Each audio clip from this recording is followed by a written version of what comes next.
अस्सलाम वालेकुम। Welcome to my YouTube channel debate with Arsalan official.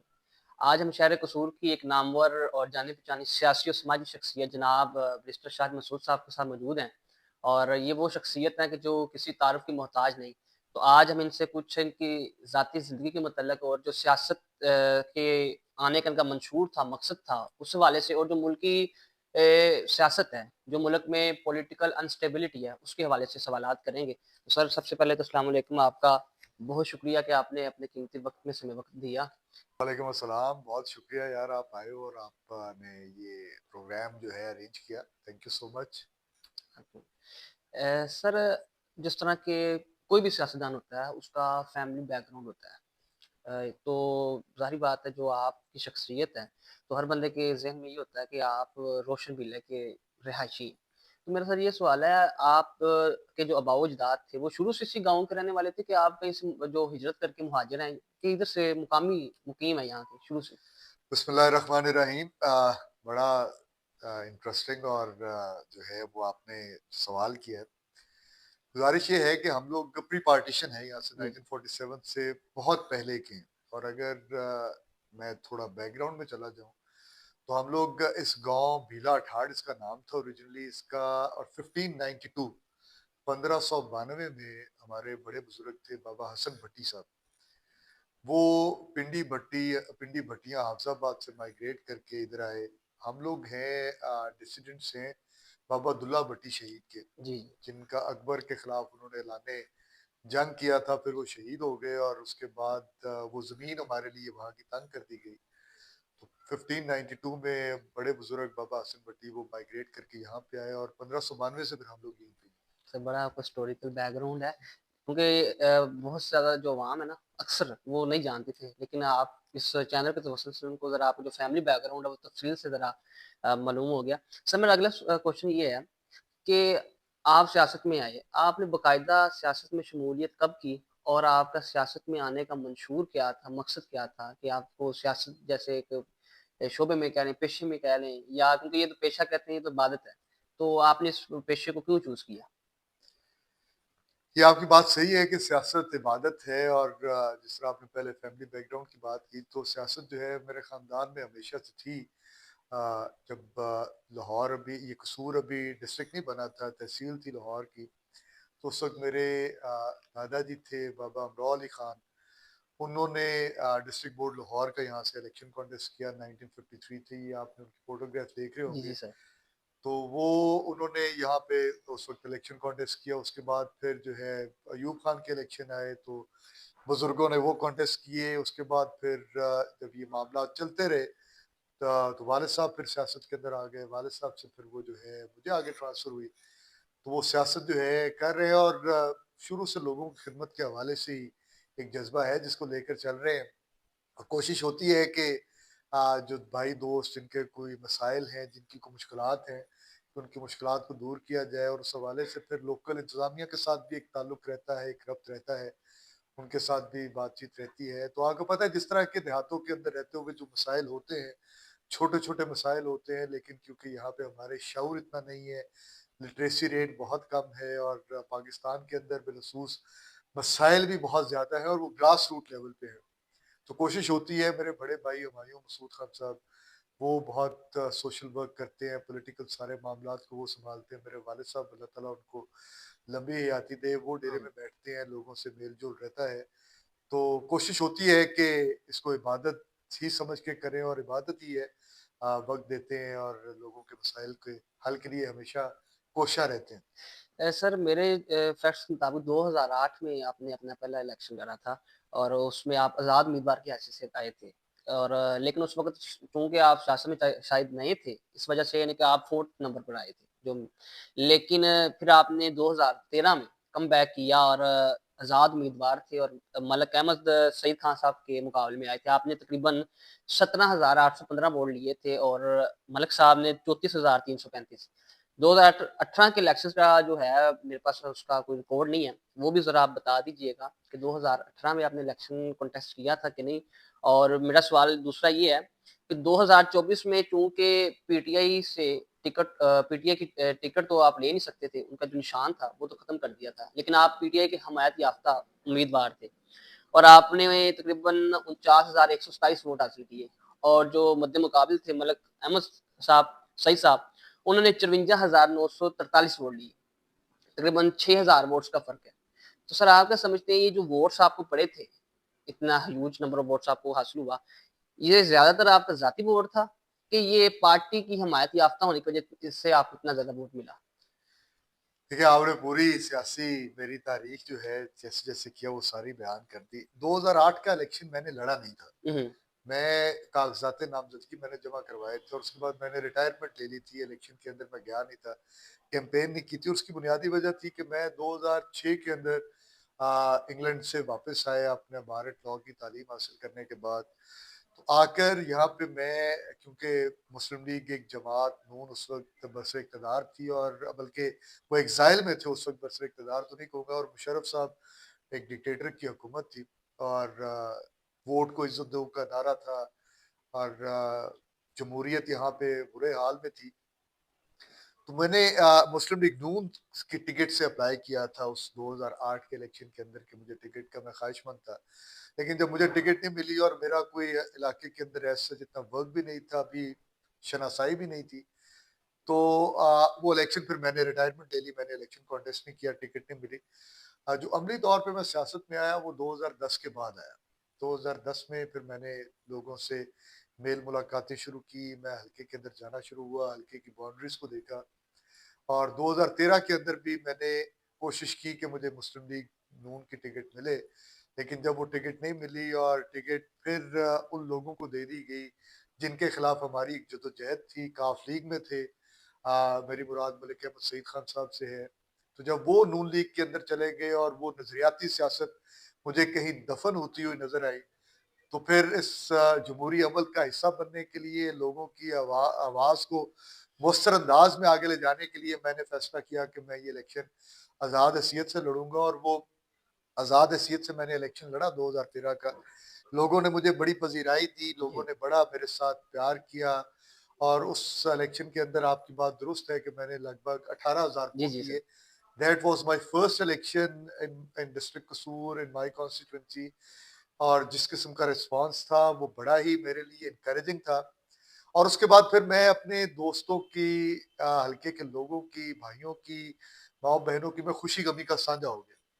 2013 से 2018 तक मैंने अपने हल्के के अंदर बहुत काम किया, बड़ी मेहनत की, इंडिपेंडेंटली की, बगैर किसी जमात के की और 2018 का इलेक्शन जब लड़ा तो उस वक़्त भी सूरत-ए-हाल कुछ इस तरह की थी कि मुझे वो इलेक्शन आज़ाद हैसियत से लड़ना पड़ा और उस वक़्त भी मुझे मेरे हल्के की अवाम ने आज़ाद हैसियत में हल्का एक तो तब्दील हुआ, मेरे साथ खुड़िया को लगाया गया, कुछ आगे जो है इलाके ढोलन और ये सारी हल्का तब्दीली की वजह से बहुत सारा नया इलाका आया। हालाँकि अगर मेरा पुराना हल्का वो रहता जो 2013 में था तो मैं I was convinced 100% I was sure कि मैं वो इलेक्शन आज़ाद हैसियत में भी जीत जाता। लेकिन हल्का बंदी नहीं हुई, नया हल्का आया, मैं दोबारा मैदान के अंदर गया। उस इलेक्शन में मुझे बाई 20,000 वोट पड़ा, जी। आज़ाद हैसियत में।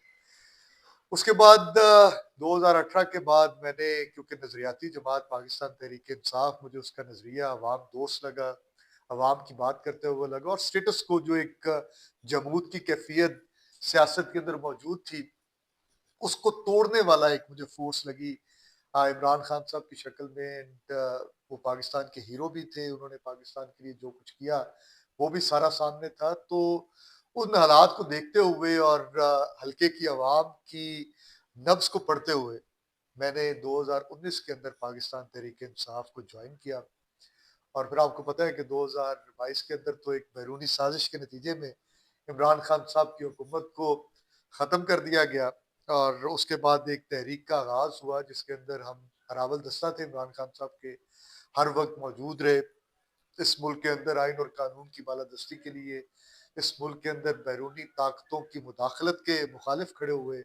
आइनी, कानूनी, जमहूरी हर किस्म की जंग हमने लड़ी, अवाम को जो है वो हमने मोटिवेट किया और आपने देखा कि उस दौर के अंदर पाकिस्तान के अंदर जितनी सियासत ने उस दौर के अंदर पनपी शायद उससे पहले कभी नहीं थी। जी। लोगों के अंदर सियासी शऊर आया, लोगों ने जोक दर जोक निकले अपने जो है लीडर के लिए निकले और फिर इलेक्शन आया जिसके अंदर आपने देखा जो पाकिस्तान की तारीख का एक मुनफरिद इलेक्शन था कि उसमें एक सियासी जमात से उसका सिंबल ले लिया गया, भले का निशान नहीं था, हमारे तजवीज़ का निंदान, तईद का निंदान को उठा लिया गया, हमें इलेक्शन कैंपेन नहीं करने दी गई। जिस डेरे में अभी आप बैठे हैं, यहाँ पे पुलिस का राज होता था, हर वक़्त पुलिस बैठी रहती थी। हमें कैंपेन नहीं करने दी गई, हमारे लोगों को उठा लिया जाता था, हमारे पोलिंग एजेंट्स नहीं बैठने दिए गए। उसके बावजूद हम लोग इलेक्शन के अंदर उतरे। इन सारे नामसाद हालात के अंदर उतरे और फिर आपने देखा कि वो इलेक्शन हम लोग जीते। उस रात जो 8 फरवरी 2024 की रात थी, उस रात को पाकिस्तान तहरीक-ए-इंसाफ 2/3 मेजॉरिटी के साथ इलेक्शन जीती। वो जमात जिसका मैं नाम ले रहा हूँ पाकिस्तान तहरीक-ए-इंसाफ, उसने 2 करोड़ 70 लाख वोट लिए और बाकी जो जमातें आज 2/3 मेजॉरिटी के साथ पार्लियामान के अंदर या सूबों के अंदर मौजूद हैं, उन सारों को 1 करोड़ 70 लाख वोट पड़ा। तो टोटल कास्टिंग पूरे पाकिस्तान की लगभग 5 करोड़ थी, जिसके अंदर ज़्यादा वोट जो है वो पाकिस्तान तहरीक-ए-इंसाफ को पड़ा, लेकिन आज वो जमात ऑपोज़िशन के अंदर बैठी है और ऑपोज़िशन लीडर्स के बगैर बैठी है। ये भी पाकिस्तान की पार्लियामान के अंदर पहली दफ़ा हुआ कि आपने आइन के साथ छेड़छाड़ की, आपने आइन के अंदर तब्दीलियाँ की, लेकिन ऑपोज़िशन ही मौजूद नहीं, ऑपोज़िशन लीडर मौजूद नहीं, ऑपोज़िशन की आवाज़ नहीं और उसके बाद फॉर्म ये 47 की हुकूमत मैं भी उसी का एक विक्टिम हूँ। फॉर्म 45 से मैं इलेक्शन जीता हुआ था, लेकिन मुझे हराया गया फॉर्म 47 से और उस सिलसिले में मैंने इलेक्शन पिटीशन भी लाहौर हाई कोर्ट में दायर की, लेकिन क्योंकि अब जुडिशरी को और जिस किस्म के इलेक्शन एक्ट के अंदर तरमीम करके आपने सिटिंग जजेस को हटा के रिटायर्ड जजेस को लगाया, अपनी मंशा के मुताबिक, अपनी जो है मर्जी के मुताबिक फैसले लेने थे। जब मैंने इलेक्शन पिटीशन दायर की, तो उसको वोटों के ऊपर गिनती किए बगैर या वोटों की वेरासिटी को चेक किए बगैर सिर्फ एक टेक्निकलिटी पे उड़ा दिया गया कि आपकी स्टेप्स ठीक नहीं लगी हुई।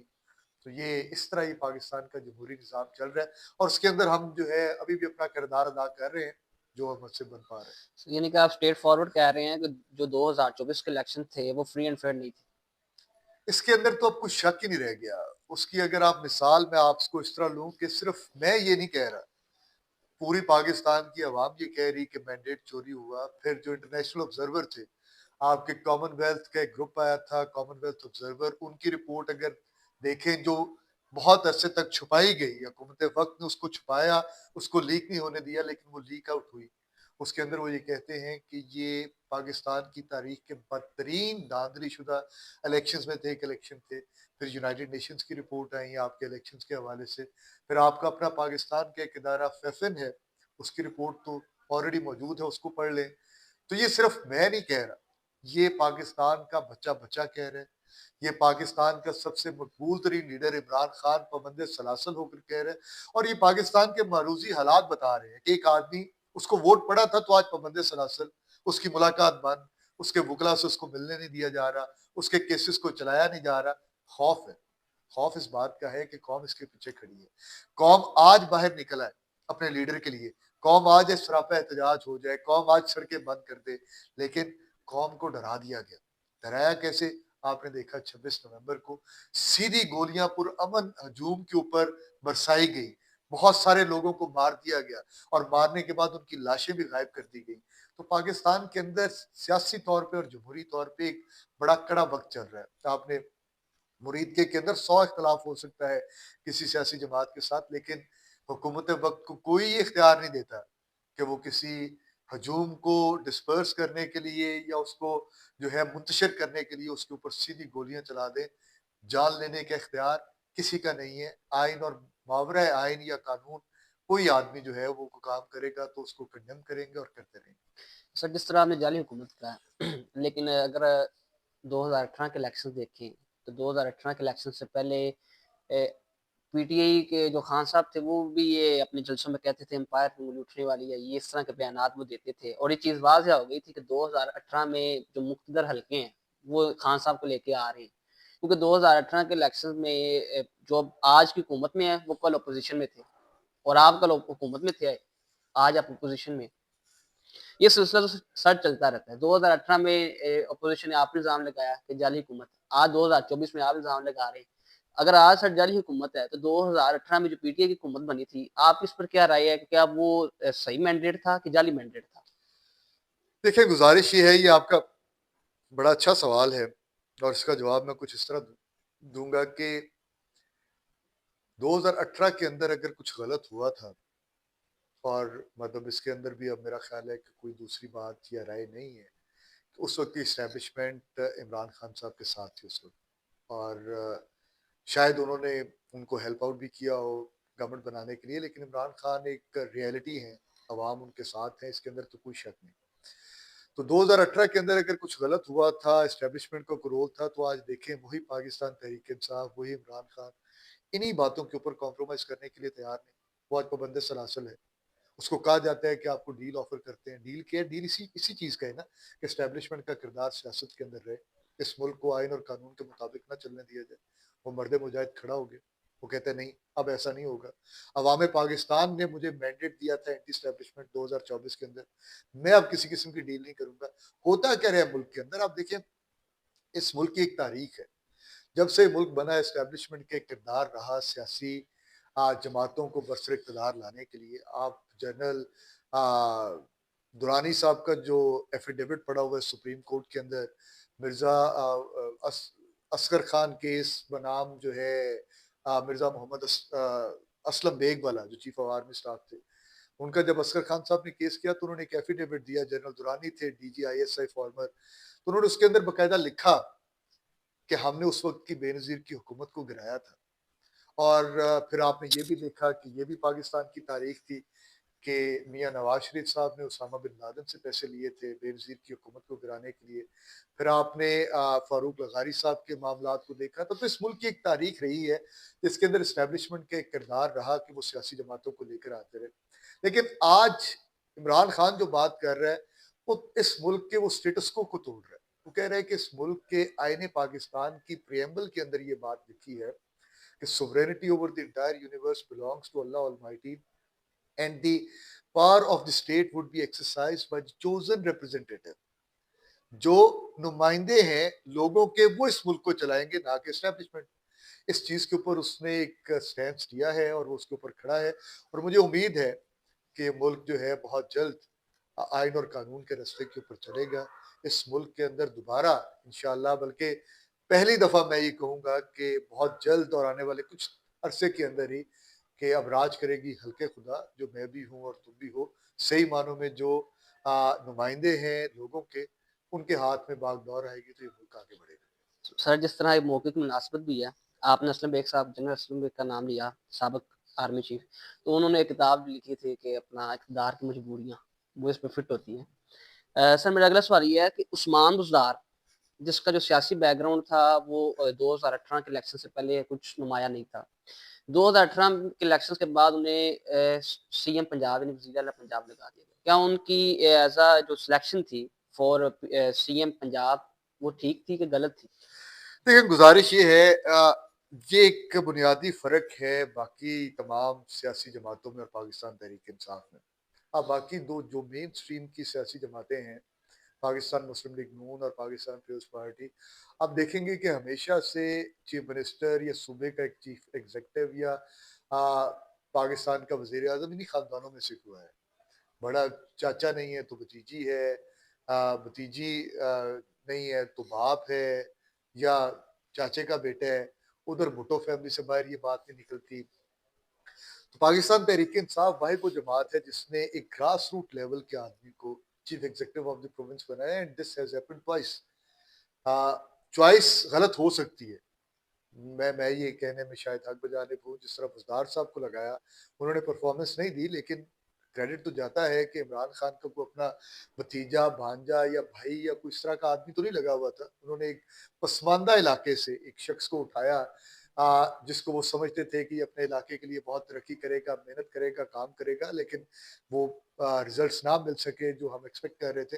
लेकिन इस बात का क्रेडिट तो आप देंगे कि आम आदमी को कहाँ से उठाकर जो बलदियाती इदारों का उम्मीदवार था उसको chief executive of the province बनाया और उसके बाद दोबारा सुहेल खान अफरीदी की मिसाल आपके सामने है कि वो भी एक बल्दियात से उठ के एक आम आदमी, एक आम वर्कर जो है वो chief executive of the province बन गया। तो बीइंग अ पॉलिटिकल वर्कर, हर जो है पॉलिटिकल वर्कर की ये ख्वाहिश होती है कि मैं नीचे से ऊपर जाऊँ।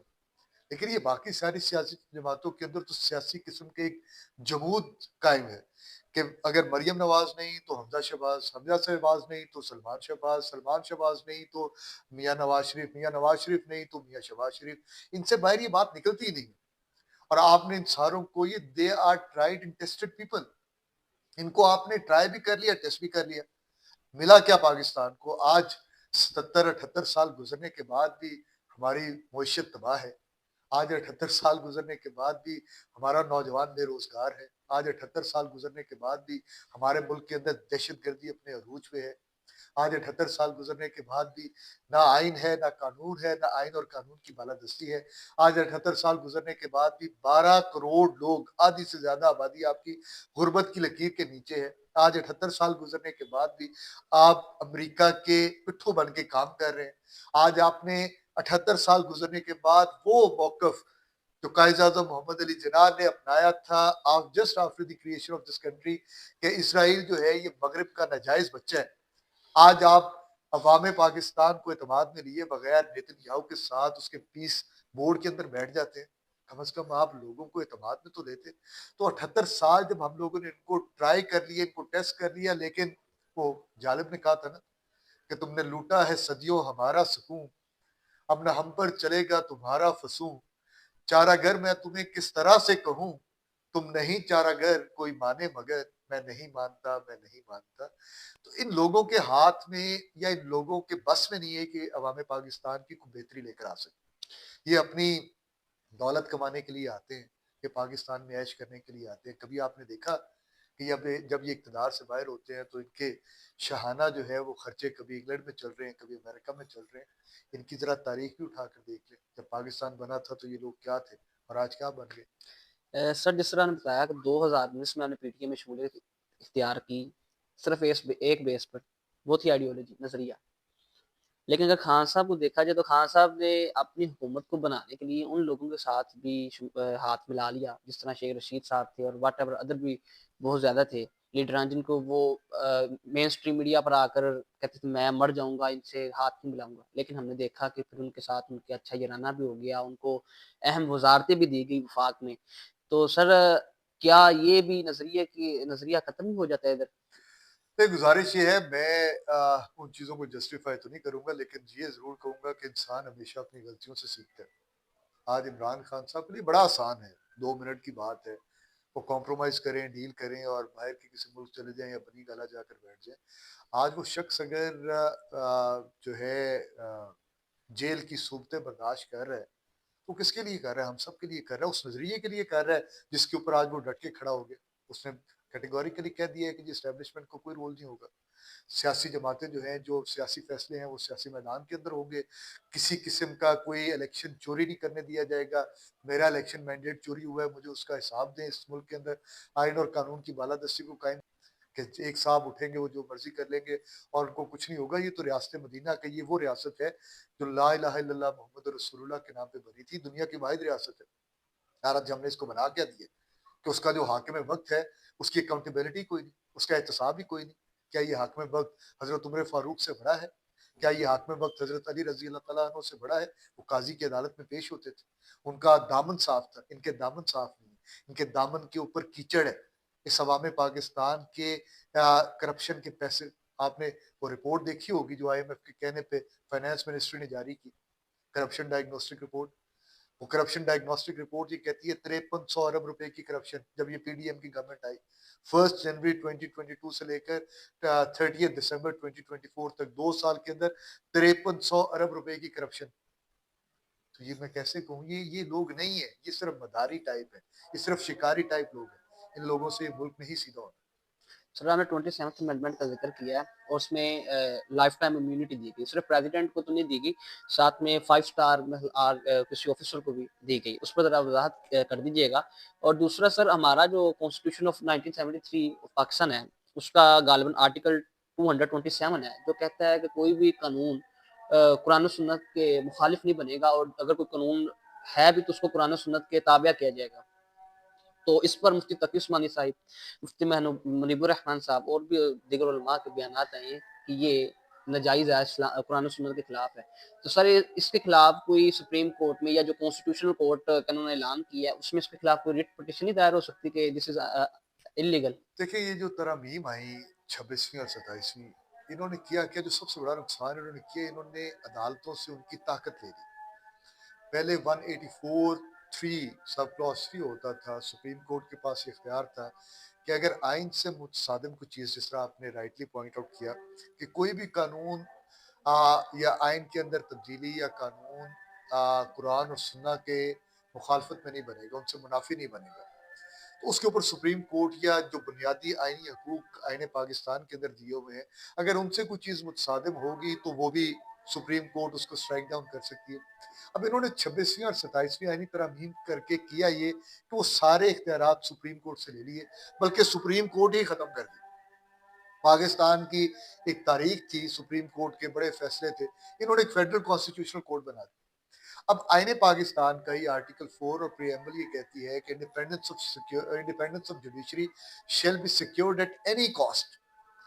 अब आपने आइन का प्रीएम्बल उसको उसकी नफी कर दी, आपने इंडिपेंडेंस ऑफ जुडिशरी की नफी कर दी, आपने फेडरल कॉन्स्टिट्यूशनल कोर्ट के चीफ जस्टिस को लगाया। आपको याद होगा कि उनकी अपॉइंटमेंट हुई प्राइम मिनिस्टर ऑफ पाकिस्तान से।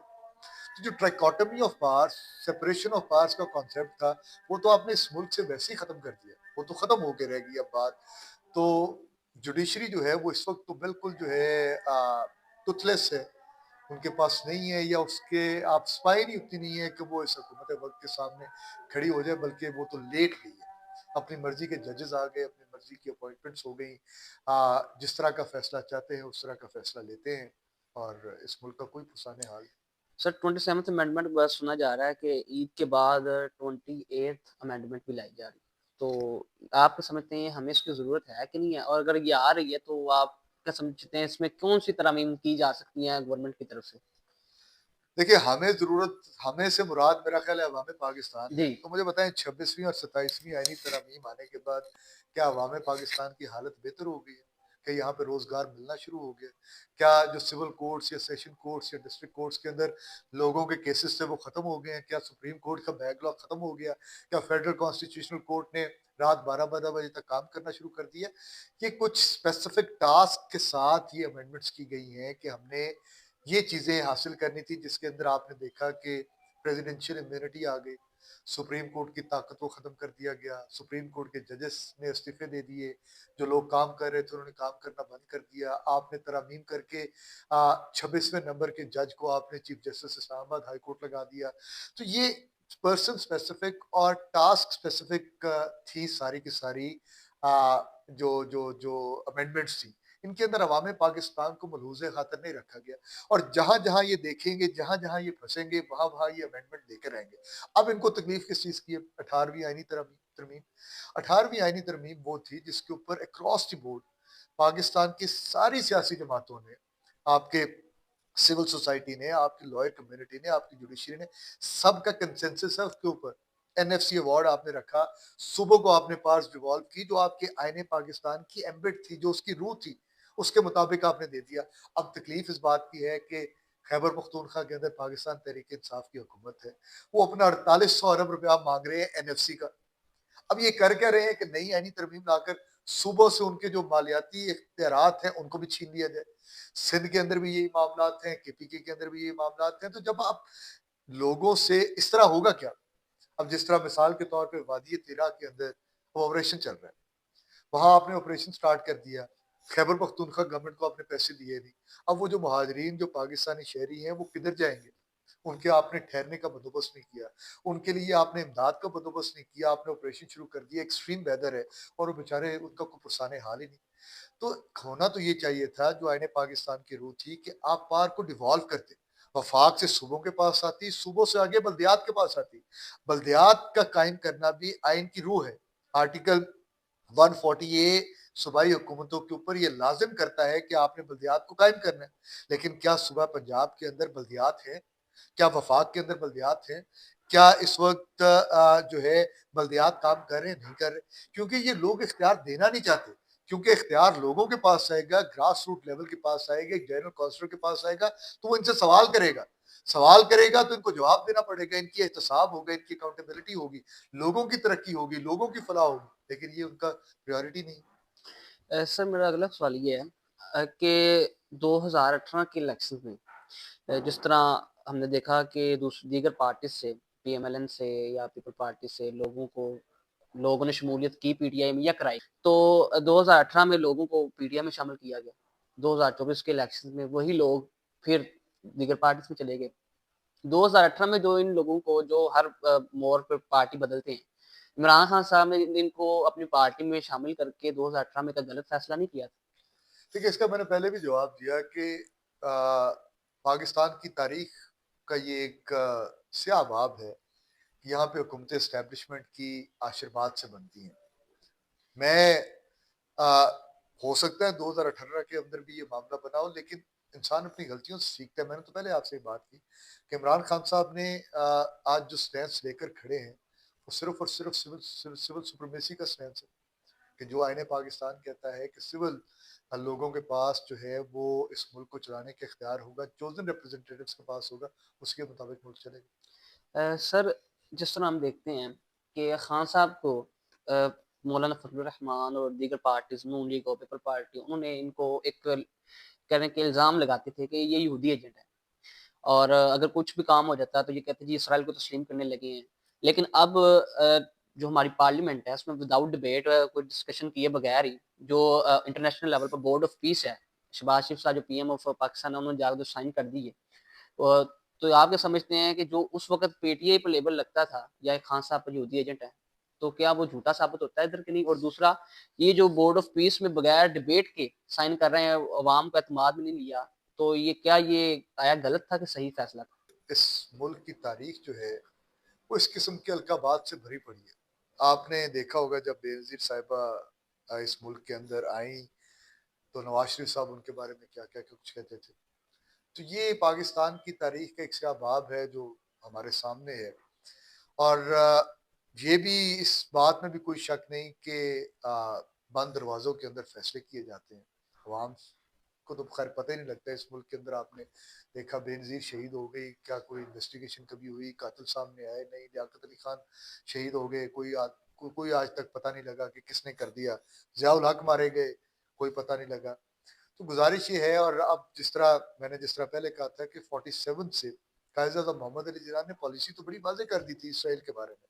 उन्होंने कहा था कि Israel is the illegitimate child of west, और इसको कभी भी हम तस्लीम नहीं करेंगे, इसके साथ कभी भी बैठ के बात नहीं होगी। आपने खुद देखा होगा अक़वाम मुत्तहिदा के अंदर हमारे एम्बेसडर्स या हमारे रिप्रेजेंटेटिव्स जब वो बैठते थे, फ़लस्तीन की बात करते थे, तो नेतन्याहू या इसराइल का कोई नुमाइंदा उठ के बात करने लगता था, तो हम वॉकआउट कर जाते थे। हम उनके साथ बैठते नहीं थे।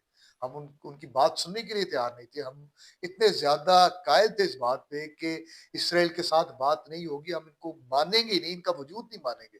लेकिन आज आपने वो 78 साला जो एक मौक़िफ़ था, उसके अंदर अगर कोई तब्दीली आनी थी, बाकी बरादर इस्लामी ममालिक ने कुछ फैसला किया, तो बड़ा ज़रूरी था कि आप अवाम पाकिस्तान को, you are a nuclear power, आप उम्मत मुसलमान के टॉर्च बेरर हैं, ना कि आप फॉलोअर हैं। आपके पास न्यूक्लियर बॉम्ब है, आपने लीड करना था उम्मत मुसलमान को। आज मैं हैरान होता हूँ, ये कहते हैं जी 8-10 मुस्लिम ममालिक ने कर लिया तो हमने भी कर लिया। That should not be the strategy. ये तो बात नहीं है, हमारी अपनी आइडियोलॉजी है। हम भाई वो रियासत हैं जो ला इलाहा इल्लल्लाह मोहम्मद रसूलुल्लाह के नाम पे बने थे। आज आपने ना पार्लियामेंट के अंदर डिबेट की, ना लोगों के साथ कोई बात हुई, ना मीडिया के ऊपर बात हुई, और आपने जाकर रिकॉर्ड साइन कर दिया। और उसका उसके उसका ढांचा क्या है? उसके अंदर उसका जो किताबचा है वो कहाँ पे है? उसके अंदर मैंडेट क्या है? किसी शख्स को नहीं पता। Everyone is blank on it, और आप जाकर साइन करके आ गए हैं। सिर्फ इतने में खुश हैं कि ट्रंप आपके साथ हंस के बात कर लेता है, आपके साथ वो हैंडशेक कर लेता है, और आप जो है आपकी खुशियाँ जो है वो मानद नहीं पड़ रही इस मामले के अंदर। हालाँकि ऐसा इस तरह की रियासत जो है, जिस तरह की हमारी रियासत है, इस तरह के हुक्मरान नहीं होने चाहिए थे। उनको अपना वजूद, अपना जो है पाकिस्तान का तशख़्ख़ुस हर हाल में बरकरार रखना चाहिए। सर मेरा सेकंड लास्ट क्वेश्चन ये है कि 9 मई का जो वाक़या हुआ, कोर्ट कमांडर हाउस पे हमला हुआ, ये तमाम चीज़ें उसका इल्ज़ाम पीटीआई पर आया। आया कि वो पीटीआई ने सर कराया था क्योंकि हमने देखा है कि 1-2 लीडरान के आप पीटीआई के उनकी वीडियोज़ आई जो लोगों को इश्तियाल दिला रही हैं। तो आप नहीं समझते कि जो ये वीडियोज़ आई हैं इनका फोरेंसिक होना चाहिए? यार देखें, फोरेंसिक तो कराएँ तब ना जब चीज़ें रोज़े रोशन की तरह अयां ना हो। क्या मुराद राज़ जो है, उसके मुतल्लिक हमारी लॉ एनफोर्समेंट एजेंसीज़ ने आकर प्रेस कॉन्फ्रेंस करके नहीं कहा था कि ये हर जगह पे मौजूद था, ये वो आदमी है जिसने ये फ़ौजी तनसीबात पे हमला किया, सब कुछ किया। उसने प्रेस कॉन्फ्रेंस की, वो दूध का धुला हो गया। तो इस वेरासिटी, इस वाक़ये की वेरासिटी के ऊपर बहुत बड़े-बड़े क्वेश्चन मार्क्स हैं। इमरान खान साहब ने शुरू दिन से ये कहा कि इसको आप इंडिपेंडेंटली जुडिशियल कमीशन बनाएँ, इसको इन्वेस्टिगेट कर लें। जो फ़ौजी तनसीबात पे हमला करने का मुर्तकिब होगा, जिसको वो मुर्ज़ इल्ज़ाम ठहराएँगे, हम अपनी अफ़वाज के साथ खड़े हैं। आप उनको सज़ा दें। सर मेरा आखिरी क्वेश्चन ये है, ये ज़रा इससे हटकर सियासत से कि शीरीन मुज़ाहिर साहिबा की जो बेटी हैं, वो वकील भी हैं और वो ह्यूमन राइट्स के हवाले से बहुत ज़्यादा वर्क कर रही हैं। तो तकरीबन 1-2 दिन पहले उनको पकड़ा गया मुकदमे के हवाले से और जो इस्लामाबाद बार के प्रेज़िडेंट हैं, उन्होंने बताया कि उनको एक वो तरीकाकार बयान नहीं हो सकता जिस तरीकाकार से उन्होंने पुलिस ने उनको पकड़ा एक लेडीज़ को कि जिस तरह एक मर्द को पकड़ती है ना पुलिस, पंजाब पुलिस या इस्लामाबाद पुलिस, तो जो गैर मुनासिब है। तो आप क्या समझते हैं उनकी जो ये गिरफ्तारी और जिस तरह गिरफ्तार किया गया है, क्या ये रियासती जबर नहीं है? इस मुल्क के अंदर फस्तायत है। फ़ाशिज़्म जो है वो अपनी पीक पे है। लोगों की चादर चारदीवारी को आए रोज़ पामाल किया जाता है। लोगों की ज़िंदगियाँ छीन ली जाती हैं, उन पे सीधी गोलियाँ बरसाई जाती हैं। आइन और कानून की किसी को कोई पासदारी नहीं है और आइनी कानूनी इदारे जो हैं वो अपने आप को आइन से, कानून से बालातर समझते हैं।